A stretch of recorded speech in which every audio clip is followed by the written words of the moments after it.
os objetos que estavam em repouso, a força resultante é zero, eles tendem a continuar em repouso. Só que tem que fazer isso rápido, gente. Se você fizer isso muito devagar, a força que você aplicou na toalha, no cartão, pode passar para os objetos e para a moeda. Aí vem tudo, entra tudo em movimento do junto, tá? Aí não é a primeira lei de Newton, né? Quando você freia, quando o carro freia bruscamente, o que acontece? Não é que você vai ser arremessado para frente, é porque você estava em movimento junto com o carro. O carro sofreu a ação de uma força resultante diferente de zero que fez ele parar. Mas como você estava em repouso lá dentro do carro, tá? A tendência natural é continuar o que você estava fazendo, então automaticamente você vai ser lançado para frente, tá? É a mesma coisa quando você está com um ônibus. O ônibus está parado. Aí o ônibus, de repente, o motorista arranca com o ônibus de uma vez. A força que o motor aplicou no ônibus vai desequilibrar o sistema de forças do ônibus, fazendo ele entrar em movimento. Como essa força foi aplicada no ônibus e não em você, que é o passageiro, a tendência natural é que você continue em repouso. Então não é que você foi arremessado para trás. Foi apenas o ônibus que entrou em movimento. Então o ônibus andou, ele vai bater com o banco nas suas costas. Tá? Não é que você foi arremessado para trás. É o ônibus que entrou em movimento. Tá? Então é essa a diferença. Mesma coisa quando você vai fazer uma curva com um carro, tá? Aqui tem uns exemplos da primeira lei de Newton. Ó. Cotidianamente podemos fazer diversas atividades com base na primeira lei de Newton. Quando você está dentro de um trem ou de ônibus que se move com velocidade constante, a jogar uma bolinha de papel para cima, você vai perceber que a bolinha sempre vai cair nas suas mãos.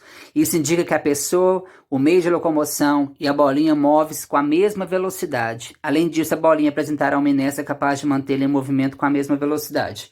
Então, ela sempre vai cair na sua mão, tá? Porque as velocidades são iguais, tanto para a bolinha, quanto para você, quanto para o trem que está em movimento, tá? Bom, ao frearmos ou acelerarmos um carro, somos lançados para frente, para trás, tá? É uma tendência natural do que você estava fazendo. E uma curva muito fechada, já reparou que você bate com o ombro na porta do carro? Se o carro não tiver com a porta fechada, trancada, direitinho, travada, você pode ser arremessado para fora por causa disso. Porque o carro, ele fez a curva. Você estava em linha reta junto com o carro.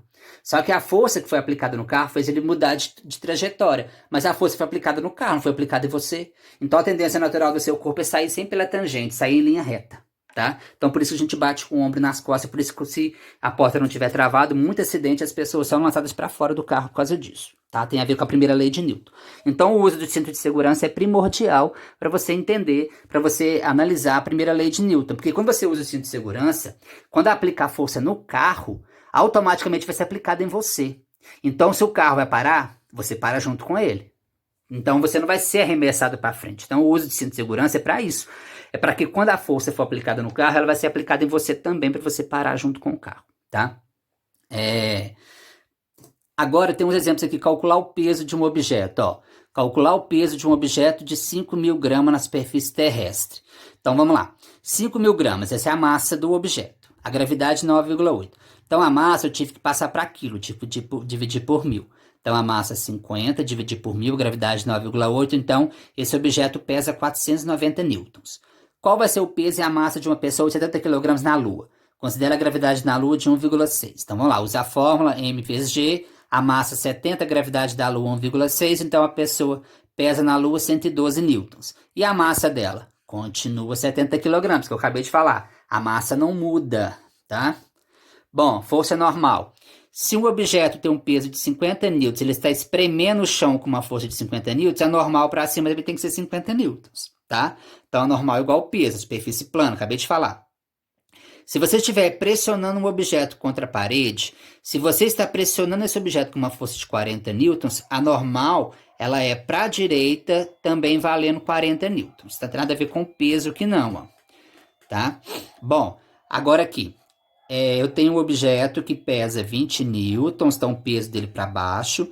Aí eu tenho alguém tentando levantar esse objeto, fazendo um peso, né, o peso dele é 10 quilos, desculpa. Então o peso é 100 newtons, o peso do objeto é 100 newtons. Alguém está tentando levantar esse objeto fazendo uma força de 20 newtons para cima.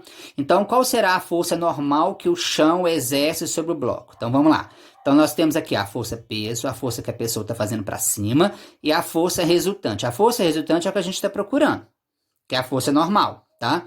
Então, como a gente vai descobrir essa força normal, resultante normal? Você vai fazer a P menos a força F. Por que tem que subtrair essas duas forças? Porque elas têm sentido oposto. Então, 100 menos 20 é 80 newtons, letra D.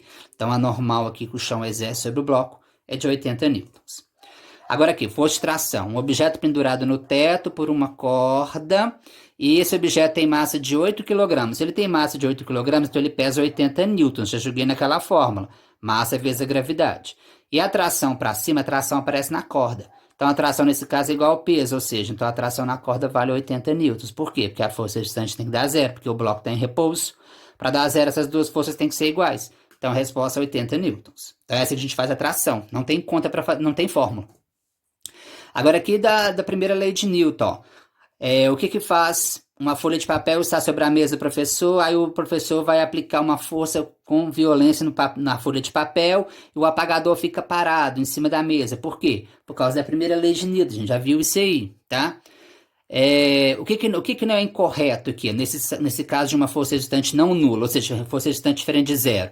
Para poder manter o corpo em movimento reto e uniforme. Para você manter um corpo em movimento reto e uniforme, a força resultante tem que ser zero. Ela não pode ser diferente de zero. Então, o que está errado é esse aqui, a letra C. Tá? Para você manter um corpo em movimento uniforme, a força resultante é igual a zero. E essa aqui agora, a respeito do conceito de inércia. Inércia quer dizer o quê? Que quando o objeto tem grande massa, ele tem mais inércia que um corpo de pequena massa. Isso é óbvio, né? Que eu acabei de falar, tá? Aqui, os encostos de cabeça, o uso de cinto de segurança, eles estão relacionados com qual lei de Newton? A primeira lei de Newton. A gente não estudou as outras ainda, mas é a primeira lei de Newton, ok? Espero ter ajudado para vocês a desenvolver o PET dessa primeira semana. Até mais, até a próxima, pessoal.